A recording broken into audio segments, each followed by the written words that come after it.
Hello, I would like to introduce myself. I'm Jack Van Velsen. I'm from Wellbeing in Schools Australia. We're a small national not-for-profit established back in 2015. Our purpose is working with school communities, in particular building the capacity of the leaders of wellbeing so that they can support students so they all thrive at school, but especially the most marginalised. We provide them with Australian and international best practice, knowledge, tools and resources. And I'd like to very warmly welcome Professor Helen Cahill. She's from the Graduate School of Education at the University of Melbourne.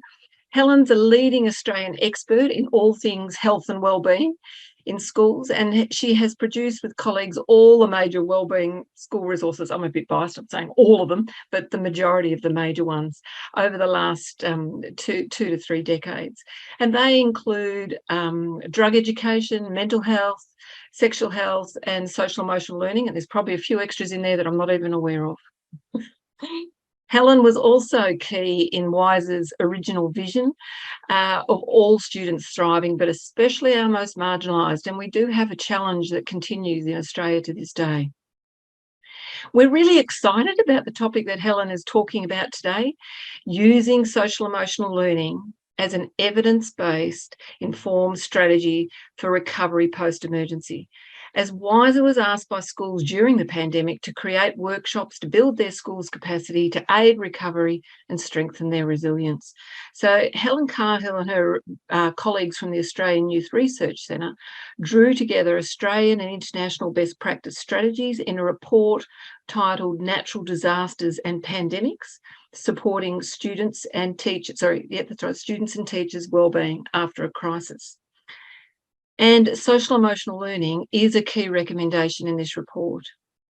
Also, WISE's core training that we operate to build the capacity and capability of school leaders of wellbeing, that we recommend they implement as part of a comprehensive whole school approach to addressing wellbeing, has social emotional learning as a core pillar of this work. Helen has developed the Resilience, Rights and Respectful Relationships program with colleagues, a comprehensive social emotional learning program for the Victorian Government. And the links to these reports and this program will be on the screen at the end of this interview. I'd just like to say, Helen, you've been a great supporter of WISER. And as you're aware, we're an organisation that wants to see all our students thrive.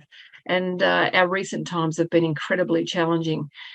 Can you please tell us how schools who use research-informed comprehensive social and emotional learning programs can help all students to thrive, but especially our marginalised students? Well, thank you, Jack, and thanks for the great question. And thanks everyone who's going to be listening. I'm joining you from the lands of the Wurundjeri people, and I'd like to pay my respect to their elders past, present and emerging. And with that in mind, that notion of respect, turn to your question. So what we know from the research that's been done around the world, which looks at what happens to children and young people during a crisis, particularly a sustained crisis, such as through a pronounced natural disaster with a long recovery period, or more importantly, I think for our context right now, the research that's been done in conflict-affected settings where children have been out of school for a long time because of armed warfare or armed conflict. Their schools have been closed, the community has been dangerous, they've been stuck in their houses, systems and services and community are in disarray. Now, what we are benefiting from is that there is quite a body of research that investigates what helps when those children eventually get back to school. And it's this body of research that I'm drawing on now because we don't really have great research on previous pandemics. So what this research shows is that in the schools where children receive sustained social and emotional learning when they go back to school after a crisis, they are much better off in terms of their mental health, their social health and their learning attainment. So some of the studies that have been done have been comparison trials between children in similar settings who got the intervention, those who didn't. And what it shows is that for many children who did not get the intervention, their mental health got worse when they went back to school. You know, we can think that through. Going back to school in itself is an additional challenge. And the tail after an emergency can be really long. The recovery period can be really long. And sometimes the recovery period is more difficult for children and young people than the actual crisis. okay, because of what their family is now living with and how those effects accrue. So the research showed that the children in the intervention schools, all children benefited. And when I say all children, I'm thinking in mind of the 3 tiers. So if you think of children who would normally, what they would need is a prevention program, and that's enough for them, they benefited. But in these schools, they also did mental health screening to see whether some children really should be at tier 2, getting additional mental health support, or tier 3, being referred to specialists.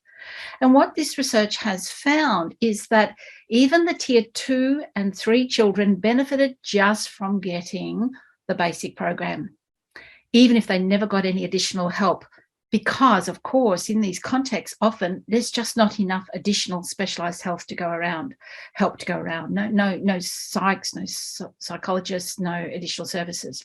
So even for the most troubled children who carrying the biggest burden, often a grief burden as well as a trauma burden, as well as other distress on the family, they are better off through the provision of a social emotional learning program.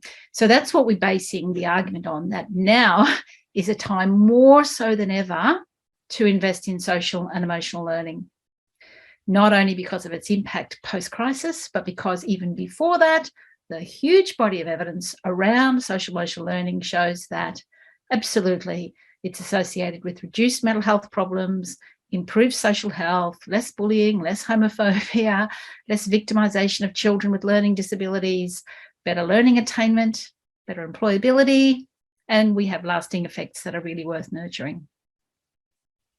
That is amazing. And Helen, in that report, one of the recommendations was that provision of social emotional learning to aid long-term recovery.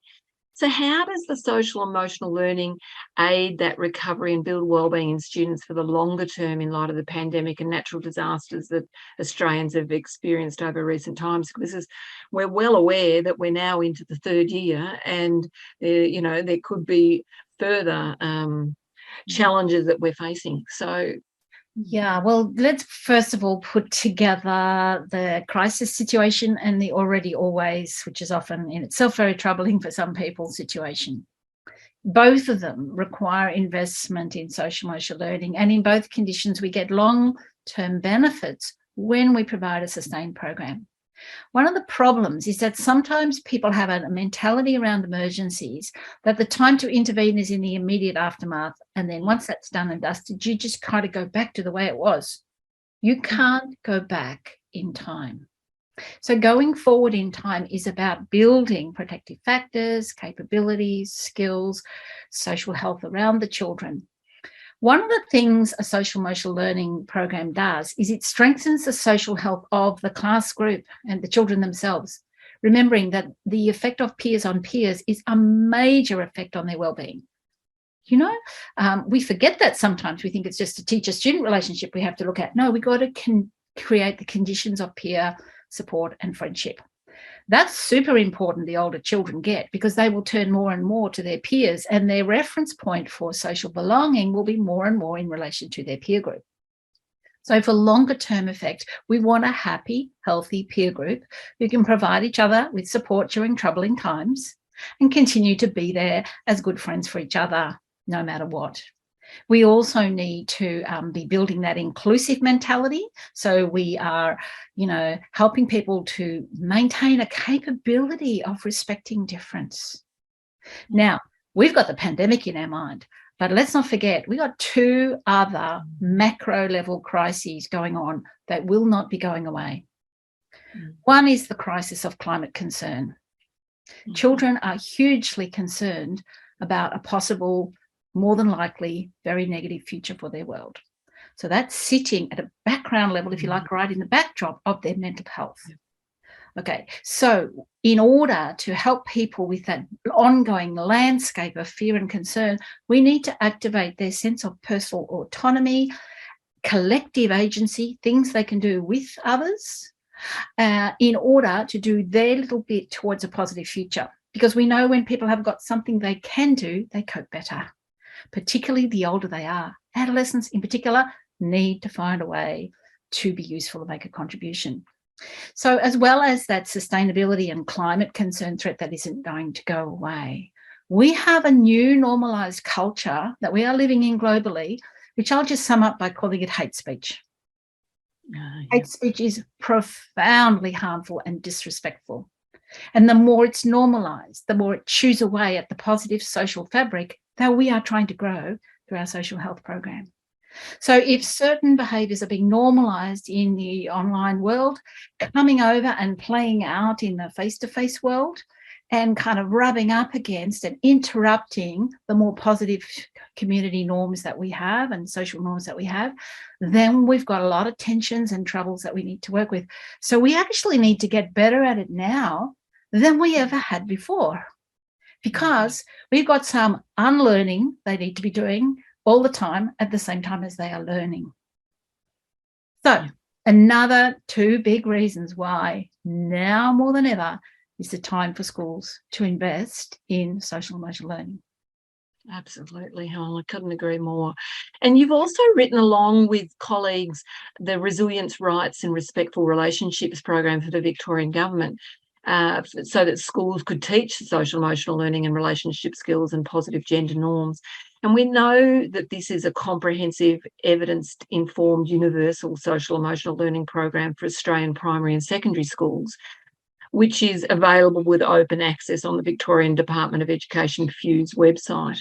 Would you like to comment on why this program is vitally important for all Australian schools? Because we certainly see a dog's breakfast out there of partial cell programs, and it's a worry.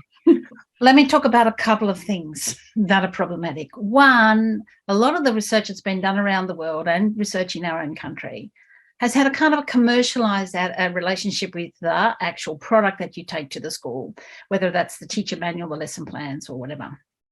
So if we've got this great evidence base that says we should be doing this, where do we go for the free resources that actually help us see how?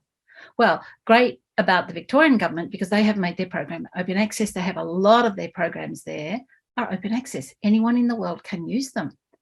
So great spirit of generosity and courage. Some of our other systems have programs, but they're not open access, so other people can't see them. So it's a great thing that we have that reference point in Victoria. Also because Victoria had 2 really big policy initiatives at a state level, which also informed an education response. We had the statewide Building Resilience initiative, followed by the statewide Respectful Relationships initiative. And both of them have been poured into creating the Resilience, Rights and Respectful Relationships program. So when you have that kind of investment in program development, that's a big commitment, because you know what? We often are short of money in education. We don't have the money to give people to sit and spend like really deep quality time making meaningful and useful learning activities. Because you know what? Teachers don't have the time to totally invent every wheel themselves. We don't ask them to do that in math, make up every single sum they ever get the kids. No, I don't have time for that. So we need to create models that are useful for them. They can work with them, tune them to their class, refine the scenarios to fit their children's needs, but also have a really strong evidence-informed guide, a pedagogical guide to how to teach in a way that will make a contribution. So that's one of the good things about having a program available. The other thing that's not available around the world, I've only been able to find one other example, is a differentiated program that works from foundation all the way up to the top of secondary school. Because, as we know in education, schools and teachers need to be able to differentiate. They need to be able to look at the prior learning and learning experiences and capabilities of their class and think, are we ready to work at this level? Or do I need to go down a bit and find a simpler model to work from? Or are they rolling along so fast that I can reach up and take them to here? So the nice thing about a program that's got multiple levels in it is it assists teachers with differentiating to meet the needs of their class. So that's a couple of reasons why it's great to have something like that. There's another reason why it's good, though, to have an open access program. Parents and community members and community agencies can also go in there and have a look. So one of the things the Victorian Department has done, particularly they did that during the pandemic, is take some of the learning activities from the 4 Hours program and present them in ways that parents could do a simplified version of that with their kids. Like, here's an emotional literacy activity, here's a personal strengths activity, here's a coping strategies activity. You can do at home with your kids. And here's the link to the lesson plans. They would have been doing this in class, or the teacher would do it in a bigger way in class, but you two at home can do some of these things. So that kind of makes it possible to have a partnership with parents because you've got that transparency. So I really like that notion that things are open and available, because if we think of them as most basic and fundamental needs, then around accessibility, we don't want a situation in our country or our state of Victoria where the school communities who desperately need these programs can't have them because they can't afford to buy them.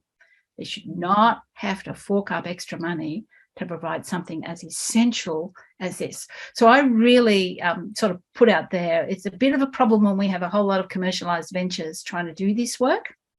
The other problem that happens with commercialisation is segmentation.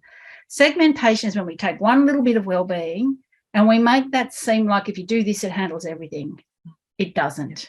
So if we just work on the individual's sense of their own wellbeing, we don't work on their social capabilities as well, we're not going to get the kind of results that the evidence base suggests we can, because it isn't just about me, it's about we. We need the skills for we as well as the skills for me. So we really need to be mindful of programs that slice off a little bit, offer it to a school, nice, easy hanging fruit, easy to do, happy, but we don't ever get into the area of what I would call troubling knowledge. Troubling knowledge is when we have other forms of social harm like racism, sexism, anti-religious treatment of certain children in terms of their beliefs, other forms of discriminatory treatment against children with different abilities or different gender identity from the dominant main group. So we need to have, a program that will hold the teacher and hold the class while they deal with things that are also part of the everyday world of school, but in the more troubling landscape for children. Helen, that insight is so valuable for our average classroom teacher to be able to hear that from you, because the fragmenting is very real, and you're providing what is Australian and international best practice that we know from the decades of work in countries where, they've been way ahead of Australia. Thank you so much, because that gives our schools the big leg up that they so desperately need at the moment. I can't thank you enough for your time today. I know how busy you are, so really appreciate it. Thank you. No worries. Thank you. And a big round of applause to all the great wellbeing work you're helping to activate in schools. Yay. Well done. Thanks, Jack. Thank you. Lovely. Thank you.